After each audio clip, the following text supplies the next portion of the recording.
Hi guys, Hunts here from Hunts and Bunks, and today we're going to be discussing the England squad.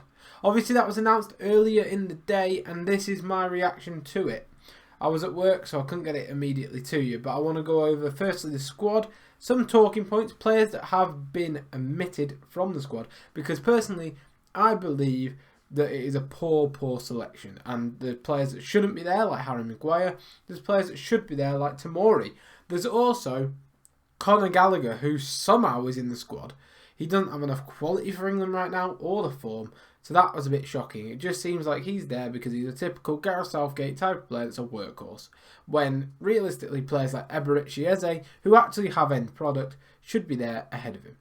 Without further ado though, we'll get into the video. We'll discuss what from that squad our starting 11 is for the first game in the Qatar World Cup. Alex has sent me across his starting 11 as well, so we'll discuss that in due length shortly. If you do enjoy the video, please be sure to like and subscribe, and I'll see you shortly. Okay, so here you can see the England World Cup squad. Jordan Pickford, Nick Pope and Aaron Ramsdale. You can't really argue about those three. Yes, Nick Pope is probably the best shot stopper, but he was also the worst with his feet. We'll discuss that more later. Defenders-wise, you've got Trent, who is questionable to get in, but I think for his quality, he needs to get in the squad, especially with Reece James being unable for the tournament. Connor Cody is questionable, but he's a good leader, I guess. Eric Dyer has had poor form of late, but over the last sort of 5 to 10 months, he deserves to be in, because especially in a back three, he excels.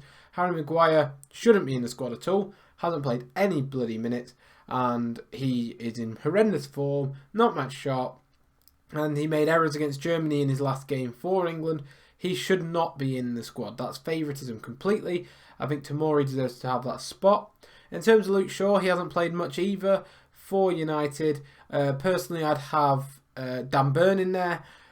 John Stones, very good player. Kieran Trippier, been amazing for Newcastle. Kyle Walker, very touch and go. He's been very injured, but I can understand sort of why he gets in there because of his quality.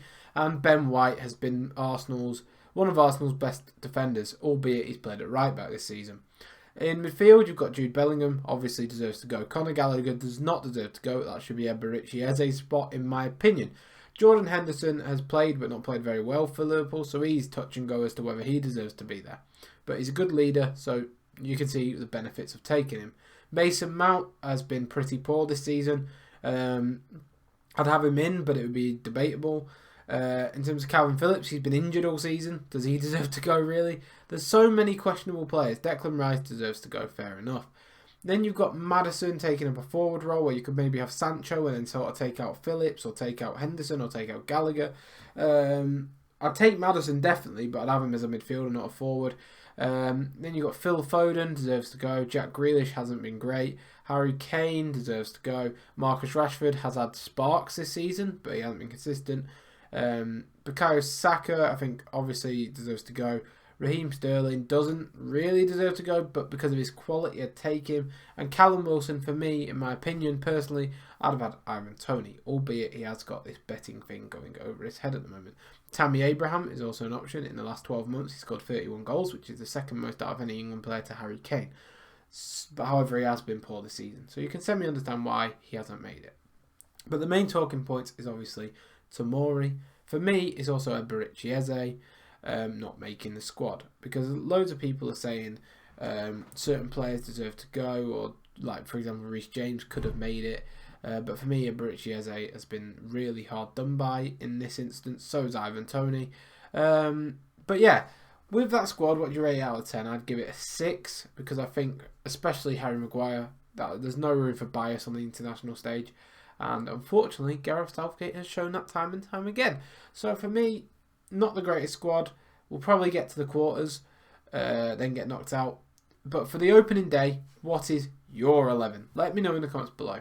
What do you rate the squad at? And please be sure to like and subscribe. I'm going to now go into my first 11 and Alex's first 11. We'll go with Alex's first team first for the opening game in Qatar. So Alex's first 11 for Qatar, the first opening game, obviously this is provided everyone's still fit then, would be Pickford, Walker, Stones, Maguire, Trippier as a back line. So I presume Trippier's at left back in that one. Rice, Bellingham and a Mount in midfield, which I can disagree with, but I'll tell you later. Saka, Kane and Foden. So, that's his 11. He didn't really give me much information. He said he'd also have Maddison in as a debate for Mount, which personally I wouldn't have Mount in. I don't think Mount touches the squad. I don't think he's even in the top 3 midfielders for England.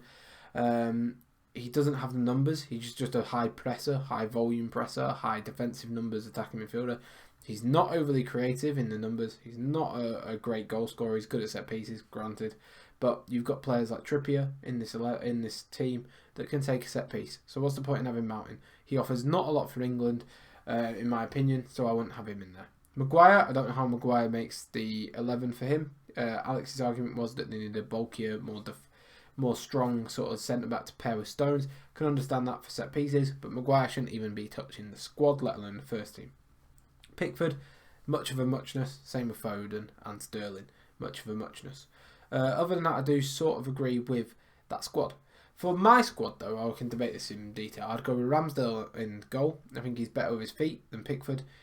He may not be as good a shot stopper, but I think playing for the best team in the country right now, as in the team that is placed first in the table, as it stands of recording this video, Ramsdale does deserve to get into the first team. Then I'd go with Trent, which is a bit of a sort of mixed one because Trent has been out of form, but it is Trent Alexander-Arnold. You know his set piece quality, you know his crossing quality, he decides games, he's a world-class player. Granted, defensively he isn't that astute, but with White and Stones as your back two, because I'm going to play a full-back, I don't think it matters too much because White likes to drift out to the right to defend that right-hand side, which then you'd have Rice, who's in mine, I'm playing a 4-3-3 with an attacking midfielder, a number 8 and a number 6. I'd have Rice dropping into centre half from time to time when White has to go and cover for Trent. Then I'd have Stones, obviously, great centre back. Then I'd probably go with Trippier or Shaw. I thought about this because Shaw offers that natural balance. Granted, he hasn't played much and probably doesn't deserve to go with Burn. So I'll go with Trippier because Trippier has been outstanding this season. And play him at left back because I think that is the best backline. Trent, White, Stones, and Trippier. Then in the holding role, I'd go with Rice as your number 6. It's more of a number 4 in it. I know that's more of a centre back, but just purely in full out CDM role, I'd go with Ben White. Then I'm gonna go with Declan Rice. Then I'd go as the more box to box Jude Bellingham, allow him to be a bit more creative, use his physicality, so on and so forth. That's really bugging me that that's not even. And then I'd go for a number 10 as James Maddison. I think his form, being the highest goals and assists out of any English player this season, being the only player that can properly play 10 in this system. I mean, Foden isn't really a 10, he's more of a left winger or right winger for City. You've got the likes of, who else even is that? Like Mason Mount is not on proper creative 10. So for me, Maddison goes 10.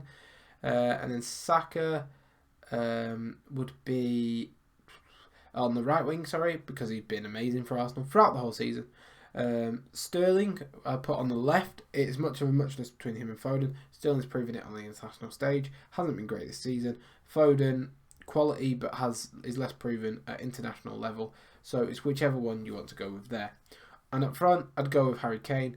I actually think that Ivan Toney should have made the squad. Granted, neither striker is going to touch Harry Kane up front for England. So that's my 11. That's Alex's 11. What's your 11 for the first game of the season? For the Qatar group stage. Who do you kick off with? What would be your starting 11? If it was tomorrow, who would you choose for Arsenal to take on the Qatar World Cup with as your proper first 11? Your predicted lineup is different, obviously. That's up to Gareth Southgate. You'd imagine players like Maguire will get in the predicted first 11.